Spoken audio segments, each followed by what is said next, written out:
Hey, this is Marco, and in this video I'm going to show you how to check if your windows are original or fake. But before I show you how to do that, subscribe to the channel, it helps me out a lot.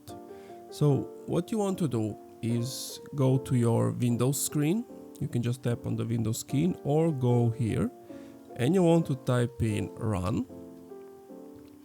Then you basically want to type in slmgr.vbs/dli, but I will leave the code in the description.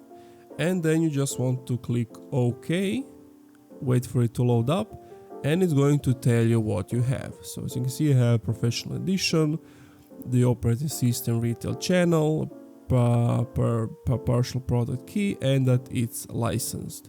If it weren't original Windows, here it wouldn't say licensed, it would say, I don't know what it would say, but it basically needs to be licensed. If it's not, then you know you either have a fake Windows or like expired license, and then you need to renew it. And yeah, that's pretty much it. Thank you for watching this video. If you enjoyed, leave a like, comment.